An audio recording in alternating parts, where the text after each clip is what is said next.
My name's John Clayton. My background's probably quite a bit different than yours, but it may be in the process of this discussion together that we'll find that we have quite a bit in common. For most of my life, I've been an atheist. Not just a passive atheist, but a person who was active and aggressive in his defense of atheism and his attacks upon those who would claim to believe in God and would claim to press these beliefs upon someone else. The reason that we're involved in this series of lessons together concerning the existence of God is to provide an opportunity for those who are interested to see some of the evidence that changed my way of thinking from a convicted atheist to one who today is trying to the best of his limited ability to live what I understand to be the Christian way of life. It's my hope and my prayer that as we consider the evidence for the existence of God together, that you'll do so with an open mind, that you'll do so clearly and objectively and without prejudice, either direction. See if the things that I'm suggesting are valid and if they are appropriate, and if they don't provide a more reasonable way of life than perhaps the opposite position. I'd like to suggest to you that this method of study has many advantages. There's a booklet that is provided with this tape, and in the booklet are a number of charts and a number of exercises that I'm going to be referring you to. What I want to suggest that you do is that as I go through this discussion, I'll be referring you to various exercises, to various charts in the booklet. I hope that you'll follow through with me, that you'll do the exercises, that you'll think about the diagrams, and one of the big advantages of this discussion method is that you can turn off the recorder, you can rewind the recorder, you can listen to points that are made again and again and get them clear in your mind and write notes and do other things that you would like to do, perhaps supplementary reading that will provide you with an opportunity to expand your understanding of what I'm trying to present. And of course, one of the things that needs to be recognized here also is the fact that I'm not going to provide you then with enough time on the tape to do the exercises, and you'll have to turn the machine off as you do the exercises and then turn it back on when you get them completed. Now, as an example of this, you might turn in the booklet provided with the tape to page 1, exercise 1, and I'd like to begin this discussion together by asking you, really, what are the reasons for belief in God? Now, whether you believe in God or not, I'd like for you to do this. I believe that perhaps it may help to clear the air and help to crystallize the purpose of this study. A lot of times I find that when I talk to people who believe in God, they sort of look at me as sort of a weirdo. They say, well, you know, I don't see any reason for this discussion. Everybody believes in God. There's no reason to discuss God's existence. You're just wasting my time. So I'd like for you in exercise 1 to write down the reasons why you believe in God. Just express 3 proofs that you as an individual have that there is a God in heaven. Not necessarily the God of the Bible, but there is some kind of a supreme being. There is some kind of a God in heaven. Just write those answers that you would give to me, for instance, 15 years ago. In exercise 1, you'll probably have to turn off the recorder to do this, and then I want to make a few points about the reasons you might have listed. Now, of course, I don't know what you've listed. It's undoubtedly true that many of you who have done this have put down suggestions that are excellent, and probably some that are even better than the ones that I'll bring up in this discussion together through this tape. But I wonder, for instance, if any of you said, well, just look around you.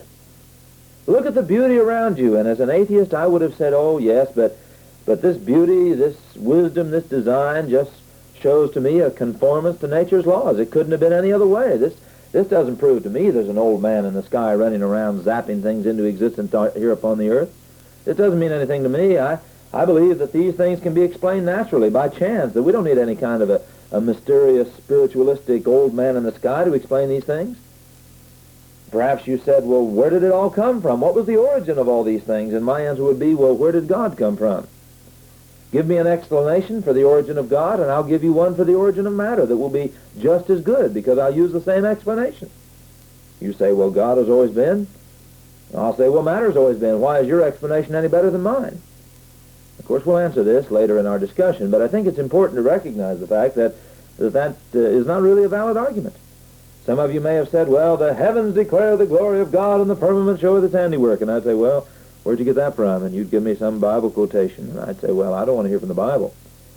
The Bible's a bunch of fairy tales, a bunch of myths, a bunch of superstition. Surely you in this day of intelligence don't accept the idea that some guy was swallowed by a whale and lived inside that whale for 3 days and 3 nights.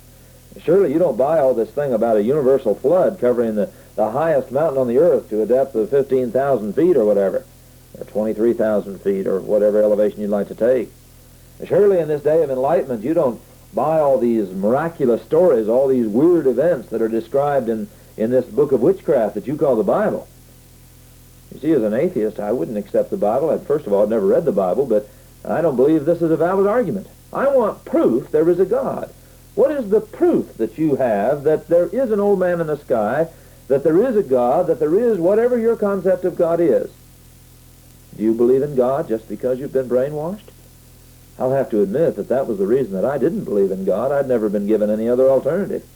Is that the reason you believe? Because, as one young man said to me, that if he didn't believe in God, he knew his father beat the tar out of him? That's not much of a foundation for faith. I'm suggesting to you that we need to be able to give an answer to every man of the hope that is within us. Now that's the purpose of this tape. I believe we can prove the existence of God. And when I use the word proof, I'm not talking about absolute proof. You can't prove to me absolutely you exist. But I believe we can provide overwhelming evidence, so overwhelming that it falls in the realm of proof. As much proof as you have that your car is going to start tomorrow morning when you go out and get in it. We can offer proof in that sense that there is a God in heaven and that he is the God of the Bible.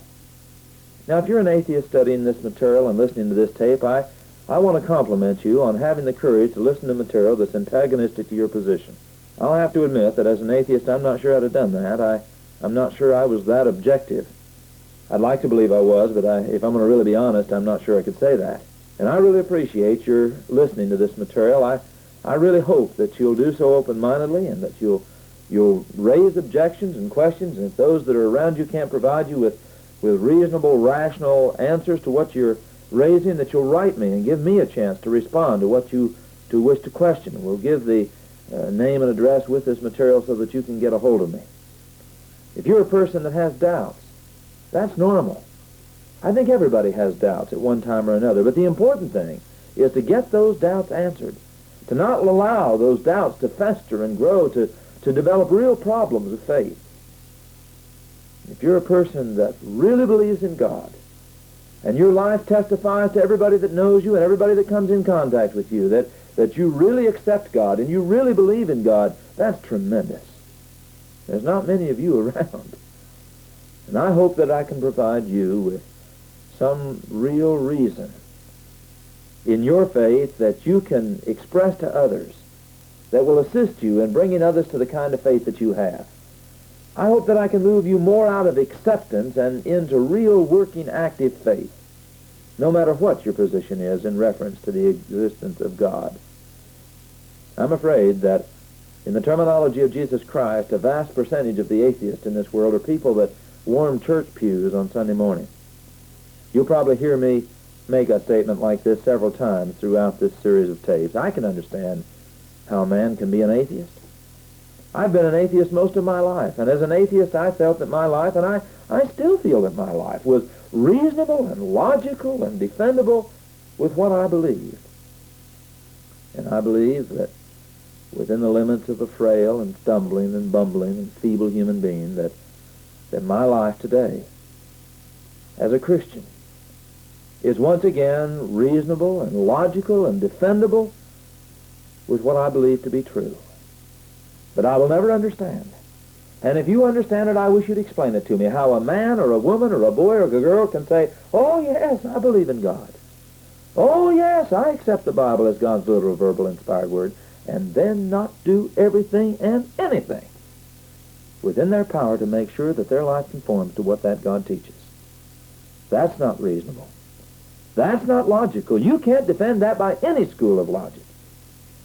And yet I'm afraid that's the situation of a vast number of people in this world today who wear the name Christian and perhaps give a very good show in terms of attendance at church services and what have you. I'd like you in exercise 2 to write down your main reason for engaging in this study.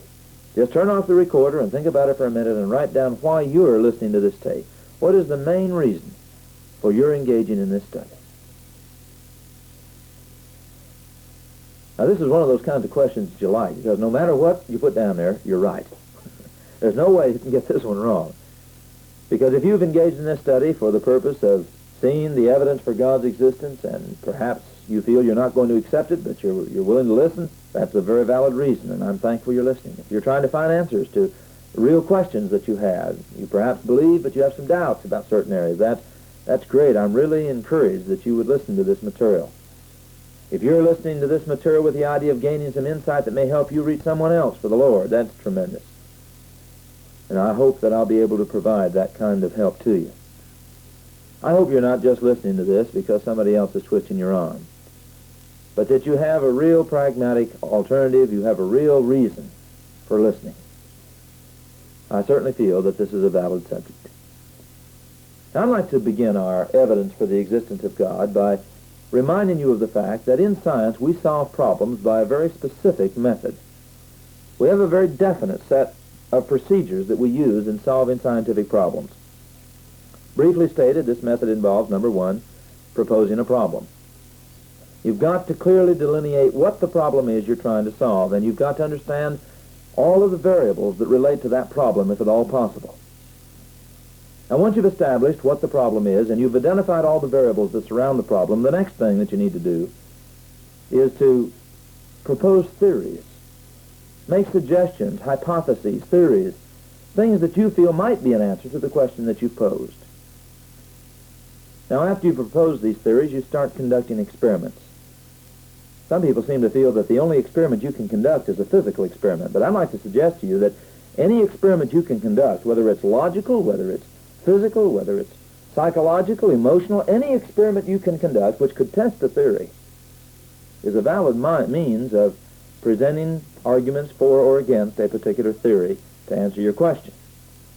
And if you find after these experiments one theory, and only one, that stands in the face of all the facts that are available, that can test all the experiments that can be conducted, that can stand the test of time and examination from other disciplines, that theory may move into the realm of an accepted principle, or eventually may even become accepted as fact. I believe that this method of solving problems is applicable in areas related to the existence of God. Now, many times people don't like to deal with things in this way, and some people try to suggest that this isn't a viable means of attacking this type of problem, but I believe it is. I'd like to suggest a very simple problem. A problem that's so simple that I'm sure that the youngest child listening to this particular program can understand what the problem is. The atheist calls this the cosmological egg argument, or the cosmic egg argument, and he usually does so in very disparaging terms, I'm convinced, because he doesn't have an answer to it. Let me state it this way. The problem would be, by what process initially, in the beginning, was matter created from nothing? What was the original process by which everything came into being from nothing? As I say, this is called the cosmic egg argument. And I believe it's a question that we can conduct a great deal of scientific and logical experimentation on. And I want to establish right from the very beginning that I'm not using the old scapegoat argument. I'm not saying here that because we can't explain something any other way, we're going to invent a God to explain it. I'm suggesting we can conduct real experiments. But before we do this, let's take a little bit of a look at the real problem. What are some of the variables that are involved in this particular relationship? Freeman Dyson, in the September 1971 issue of Scientific American, wrote a beautiful article titled Energy in the Universe. And in this particular article, Dr. Dyson identified what he called hang-ups about the creation. His definition of a hang-up was an intrinsic feature of design in the creation which is essential to its survival. My suggestion is that these hang-ups are parameters that must be included when anyone looks at the question that I've posed: by what process was matter initially created from nothing? Now, in chart number 1 in the booklet, you'll notice a picture of something which is called a galaxy. Dr. Dyson refers to what he calls the size hang-up.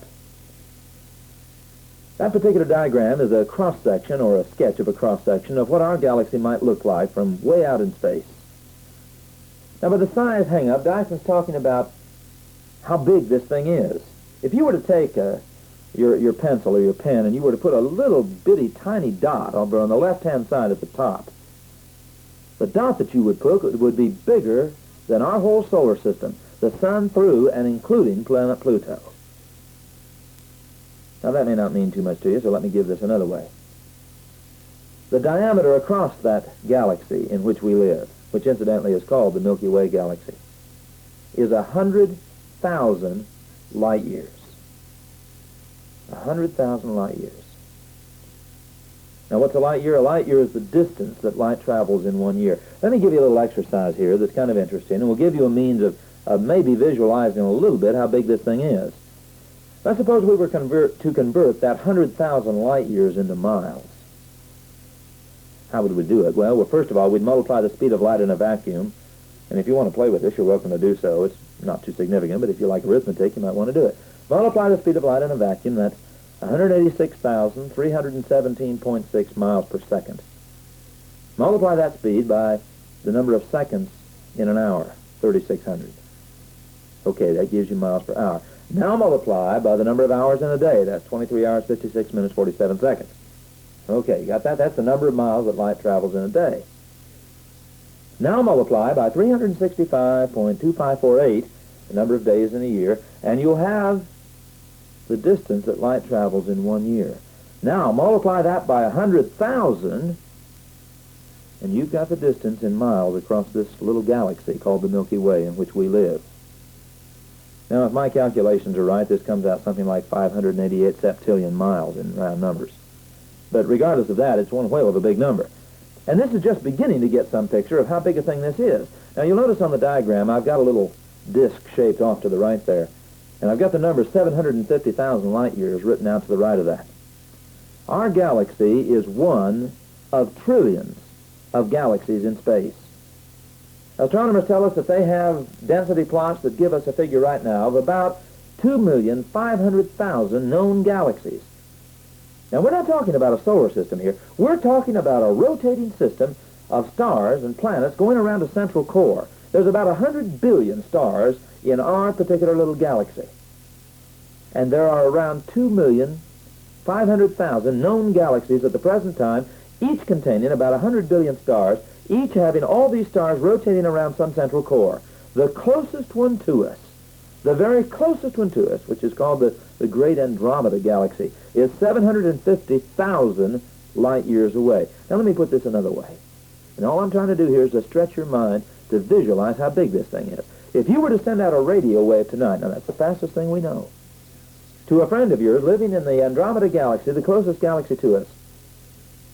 Now remember, the radio wave goes 186,317.6 miles per second. It could orbit the Earth 8 times in 1 second.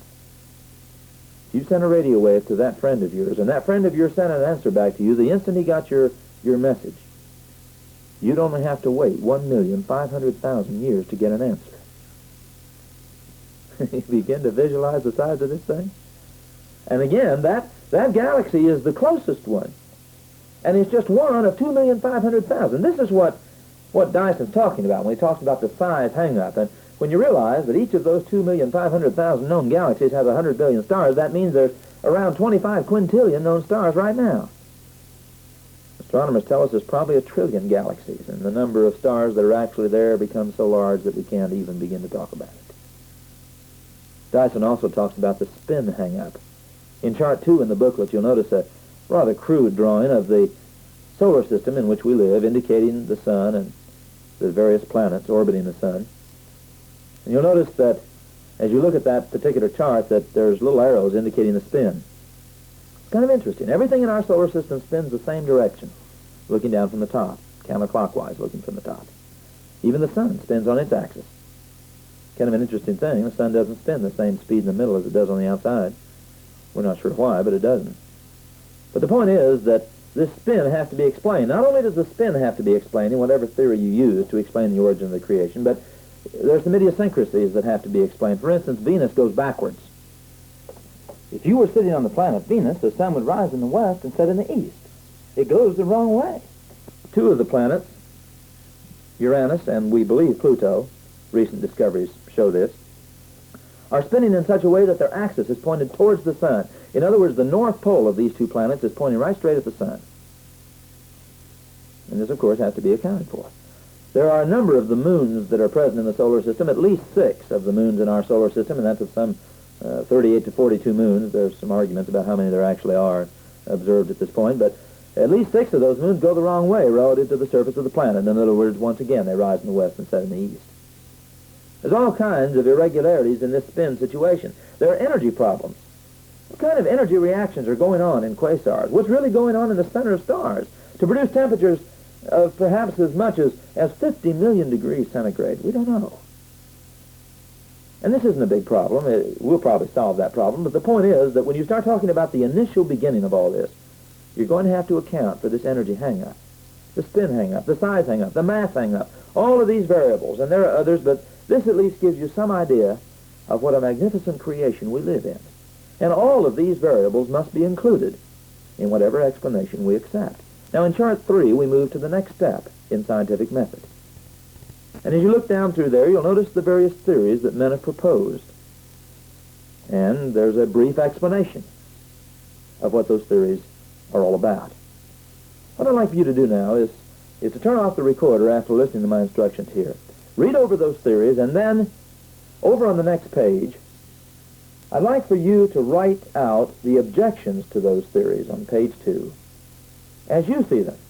And then I'll go through them to let you know the things that I see. But what problem do you see in those theories as far as explaining the origin of matter from nothing?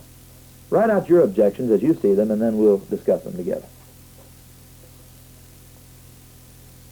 Now, I suspect that probably the first couple of these were pretty easy for you in some respects.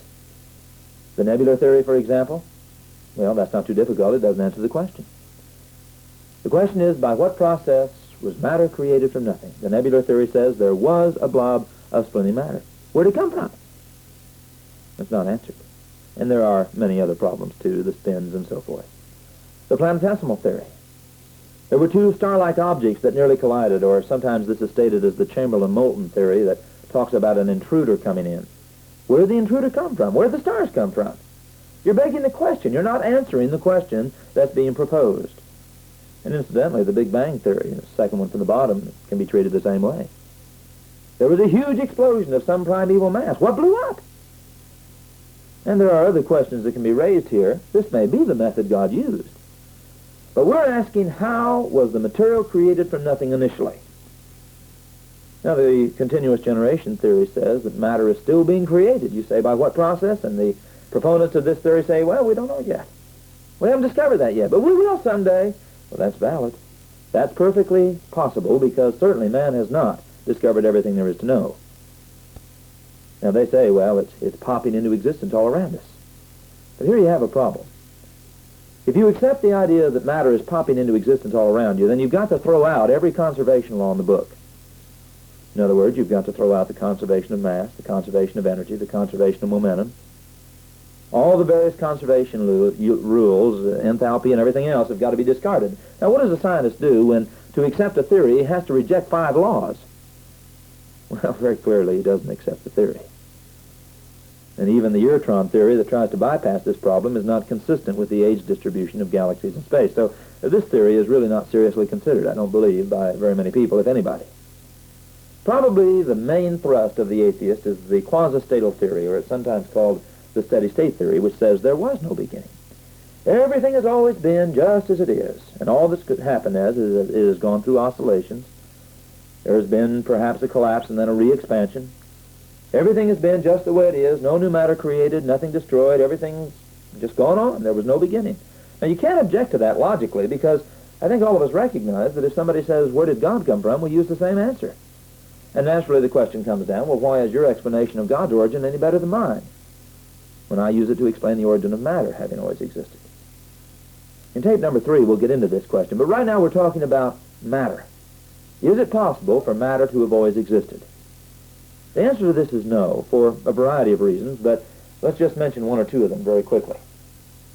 There's a law in physics. Now, this is not a theory, this is a law in physics known as the law of entropy. I could perhaps best demonstrate this law to you by the following example. Let's suppose that I had a bottled gas tank here in my hands, of propane or something. And suppose the room we're sitting in is totally isolated from the outside. No air can get in, no air can get out. And I open the valve and I let all the gas out. And then I hand you the gas tank and any technical equipment you want, and I say, okay, friend, I want every single molecule of propane back in the bottle. Can you do it? I think most of you recognize the answer is no. Some of the propane is oxidized. Some of it's adhered to the wall. Some of it is lost in such a way or is randomly oriented in such a way you just simply can't get it back. Now, the loss of propane, the propane that you cannot get back in the bottle, is sort of a measure of what we're talking about when we talk about entropy. Entropy is related to energy. Anytime any kind of change occurs in matter, there is a loss in the order or a loss in the available energy present in the matter. You can't get all the energy back in the bottle, so to speak. And so some energy is always being converted into an unusable form. The universe is running down, in other words. Now, if we have less energy today than we had yesterday, if we're constantly decreasing in energy, what does this say about the possibility of matter having always existed? If matter had always existed, and if we're constantly running down, we would have long since run completely out of energy. Everything would be at the same temperature. And this system in which we live, this galaxy, or this whole creation, regardless of whether you accept it as being elliptical in shape or hyperbolic in shape, is certainly a closed system. And so consequently, we can recognize, I think, very quickly that the quasi-statal theory simply doesn't hold.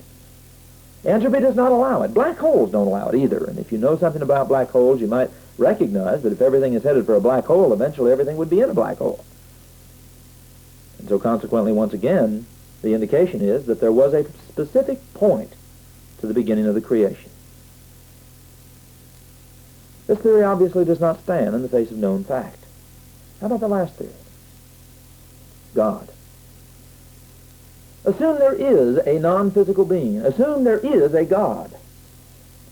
Would any of the problems that we have discussed preclude that God having created things from nothing? An all-powerful God certainly is not limited in space or time. He is not limited as to the quantity of matter he could create. He could spin things any way he wants to spin them. Obviously, a God is not limited in any way. Now, as you go down through these theories and you look at the scientific evidence available, which theory can stand in the face of the facts? Well, we've seen that the nebular theory, the planetesimal theory, the continuous generation theory, the quasi-statal theory, and the Big Bang theory do not stand in the face of the available facts. How about the theory that there is a God that created everything from nothing, from a non-physical realm or from another dimension? That particular theory stands all possible tests. Now, we can even apply more positive terms and do more with this. We will in tape 3, but the point that I'm wanting to impress upon you is that when you apply scientific method to the question of how was matter created from nothing initially, there is only one possible theory that can stand in the face of scientific fact. And that is that in the beginning, a non-physical force, a God, created matter from nothing. Now, I think we need to recognize here that there's probably one argument that the atheist could advance. He could say, well, yes, but you don't have all the facts yet. Someday we will discover something that will disprove all of this. Well, first of all, we're talking about what's available to us today. It's rather strange that an atheist would accuse a religionist of not looking at the evidence in one breath and then turn around and say, well, someday we may have some more evidence. But even then, I think we can see the direction of evidence. Let's talk, for instance, for a minute about the moon. You know, we've just spent a whale of a lot of money going to the moon for the purpose of, among other things, determining where the moon came from. Now, I'd like to ask you to think about this as we draw this side of the tape to a conclusion. How much closer are we to an explanation of such a simple question as the origin of the moon than we were before the Apollo series? Think about that, and I'd like you to turn the tape over, and then I want to point out something about the direction of research and how reasonable it is to say that I won't believe in God because someday somebody may discover something that will change all this argument.